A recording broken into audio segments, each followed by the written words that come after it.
दोस्तों, आज हम आपको महाभारत युद्ध के एक ऐसे रहस्य के बारे में बताएंगे जिसके बारे में बहुत कम लोग जानते हैं।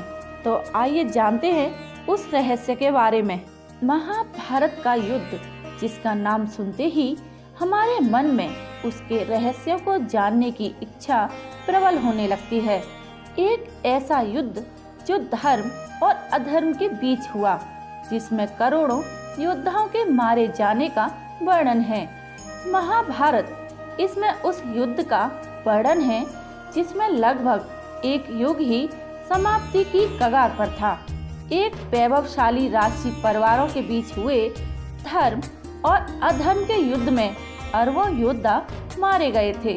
अगर हम महाभारत के रहस्यों को समझने बैठें तो शायद हमें सालों लग सकते हैं। इस युद्ध में करीब 166 करोड़ लोग मारे गए थे, जो आज की भारत की आबादी से भी बहुत ज्यादा हैं। लेकिन मरने के बाद उन योद्धाओं का क्या हुआ?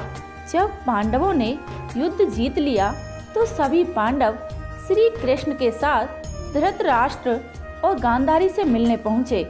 इसके बाद पांडव गांधारी से मिले।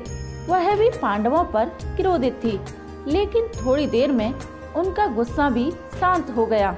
महर्षि वेद व्यास के कहने पर युधिष्ठिर सभी को साथ लेकर कुरुक्षेत्र पहुँचे। यहाँ पहुंचकर धृतराष्ट्र ने युधिष्ठिर से युद्ध में मारे गए योद्धाओं की संख्या पूछी तो उन्होंने बताया कि इस युद्ध में 1 अरब 66 करोड़ 20,000 योद्धा मारे गए हैं। इसके अलावा 24,165 योद्धाओं की कोई भी जानकारी नहीं है। युद्ध में मारे गए योद्धाओं के बारे में जानकर धृतराष्ट्र ने युधिष्ठिर को उन सभी का अंतिम संस्कार करने के लिए कहा।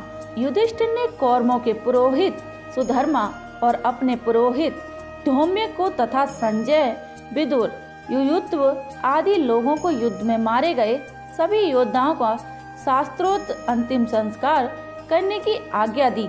इसके बाद सभी गंगा तट पर पहुँचे और मृतकों को जलांजलि दी। दोस्तों, महाभारत युद्ध अपने आप में बहुत ही विचित्र युद्ध था, जिसमें अनेक तरह के दिव्य अस्त्रों का प्रयोग किया गया था।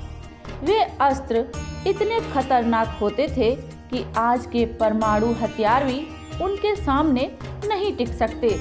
इसी कारण से इस युद्ध में इतने योद्धाओं को अपनी जान गंवानी पड़ी थी।